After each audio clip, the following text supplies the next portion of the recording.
ایک election commission میں نے یہ عرض کیا کہ جی انہوں نے صدر لگنا ہے، تاریخیں دے دے کے آج بھی دیکھ لیں آپ، ہم نے پھر الیکشن کروا دیے، وہ بھی اگرچہ انہوں نے چیلنج کیا ہوا ہے، اللہ ہی مالک ہے باہر کیف۔ یہ ایک ہی اسکرپٹ ہے، ایک ہی اسکرپٹ ہے ان قوتوں کا جو پاکستان کو نہیں چلنے دے رہا چاہتے۔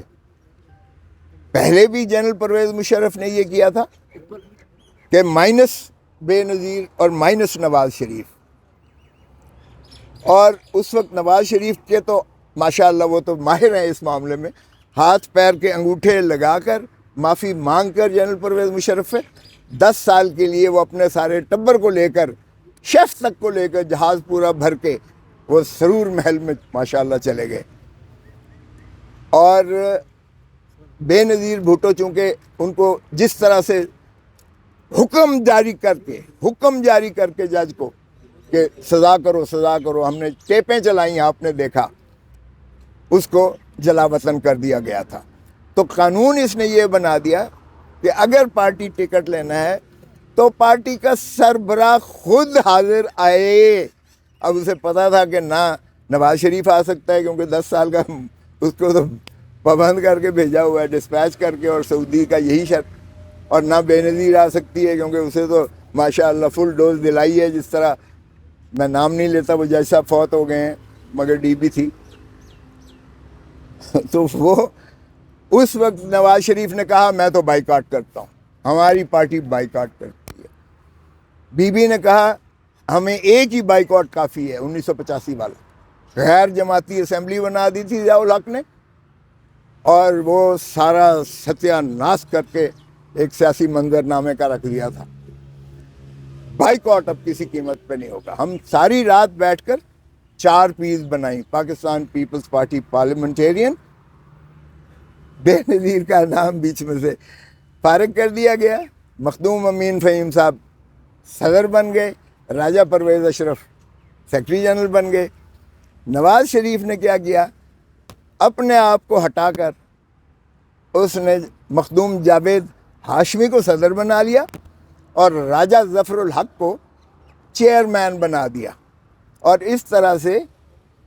پیپلز پارٹی کو تیر کے نشان پر لڑنے کی اجازت مل گئی، اور مسلم لیگ نون شیر کے نشان پر لڑی۔ اور ظاہر ہے پھر پیٹریاٹس بنے اور کس طرح سے کاف لیگ کی حکومت بنائی گئی وہ آپ کے سارا سامنے ہے۔ پھر بھی انہوں نے ضد کی، حنا کی تسکین تو ہو گئی، نہ نواز شریف رہا نہ بے نظیر رہی، لیکن تاریخ سے کیوں نہیں سیکھتے؟ کیا جاوید ہاشمی نے مسلم لیگ نون چلائی؟ او بھائی، وہ پھر بھی وہاں بیٹھے جہاں بیٹھے نواز شریف ہی پارٹی چلاتا ہے، اور بے نظیر بھٹو جہاں بھی تھی وہ چلاتی تھی، مخدوم امین فہیم کے پاس کچھ نہیں تھا۔ اب پھر تم نے وہی حرکت کی ہے، اور اب ماشاءاللہ عدالت نے بھی پورا اسے ایک موقع فراہم کر دیا۔ اب دیکھتے ہیں اللہ کو کیا منظور ہے کہ کیا ہماری اس کی کنوکشن کو سسپینڈ کرتے ہیں یا نہیں۔ بظاہر کوئی جواز نہیں ہے کہ اس کو جو ہے کوئی اور دیگر فیصلے کی گنجائش ہی نہیں ہے، لیکن یہاں تو 2+2 10 بھی ہو رہا ہے اور 2+2 8 بھی ہو رہا ہے۔ تو اس لیے اللہ مالک ہے، اللہ سے دعا گو ہیں، اور اللہ تعالیٰ کا ایک حضور صلی اللہ علیہ وسلم کی حدیث ہے جو میں نے ایک کیس میں بھی کوٹ کی تھی کہ یہ اللہ کا جو ہے منصف کا کام، منصف کا جو ہے انصاف کرنا، یہ اللہ کے تفویض شدہ اختیارات میں سے ہے، اور وہ جج جو کسی نالائکی کی وجہ سے فیصلہ کرے گا غلط، وہ بھی دوزخ میں جائے گا، جو بے ایمانی کر کے کرے گا وہ بھی دوزخ میں جائے گا، اور پل صراط سے وہی گزرے گا جو اللہ کی مخلوق کو انصاف دے گا، فراہم کرے گا۔ یہ حدیث حضور صلی اللہ علیہ وسلم کی مستحق حدیث ہے جو 1994 سپریم کورٹ میں موجود ہے بڑا واضح طور پر۔ موسیٰ صاحب پھر عامر فاروق صاحب کے بارے میں کیا خیال ہے آپ کا؟ اللہ کرم کرے، میں تو ساروں کی اصلاح احوال چاہتا ہوں۔ اگر مولوی مشتاق کی نعش کو مکھیوں نے حملہ کر کے اللہ نے اسی دنیا میں عبرت کا نشان بنایا تھا،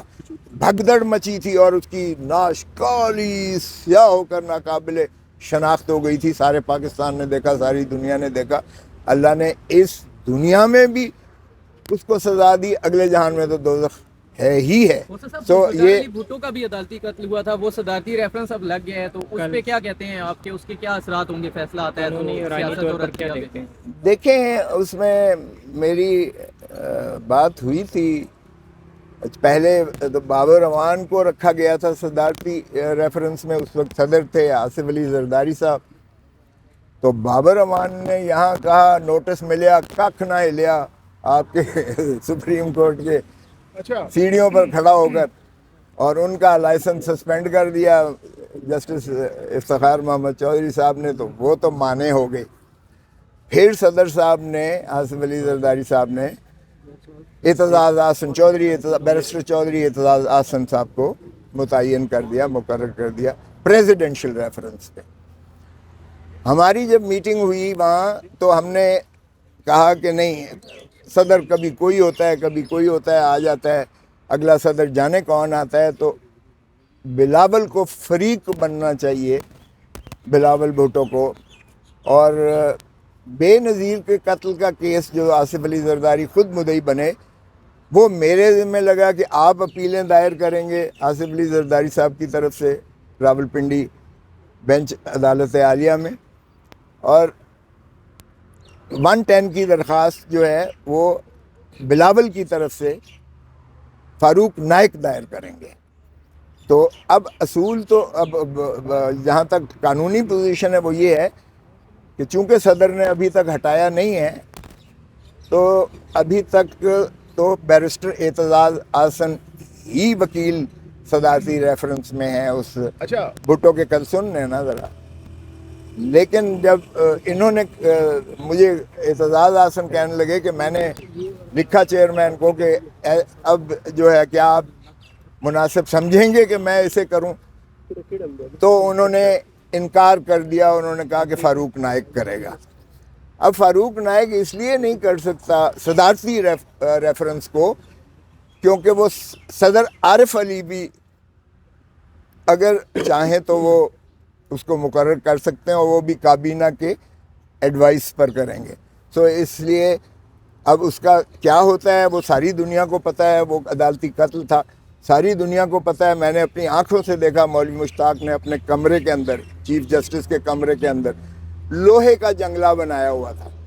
اور جانوروں کی طرح بھٹو کو بختر بند گاڑیوں میں کبھی اس سائڈ سے لایا جاتا تھا، کبھی اس سائڈ سے لایا جاتا تھا۔ اس سے اتنے خائف تھے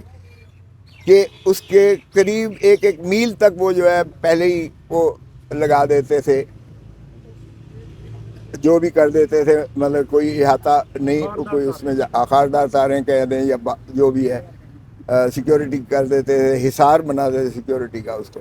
اور اس میں جس وقت وکیلوں نے جرح کرنی تو مولوی مشتاق نے اپنی مرضی سے لکھوانا، اس پہ گواہ کچھ کہہ رہا ہے،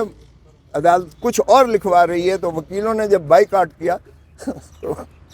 مولوی مشتاق کہتا ہے میں آپ کو اجازت نہیں دیتا، آپ ہی وکیل ہوں گے، اب آپ عدالتی معاون کے طور پر وکیل ہوں گے۔ ایسی بھی کبھی ٹرائل ہوتا دیکھا ہے۔ اور پھر اپروور جس طرح بنائے گئے، پھر ان کو جو ہے قرآن شریف اٹھا کے تو حمایل کے طور پر بھٹو نے 4 دن یہاں آ کر خود سپریم کورٹ میں آ کے خود پیش ہو کر انہوں نے بحث کی، اور وہ مارکۃ الآراء ہے، تاریخ کا ایک حصہ ہے۔ تو یہ جو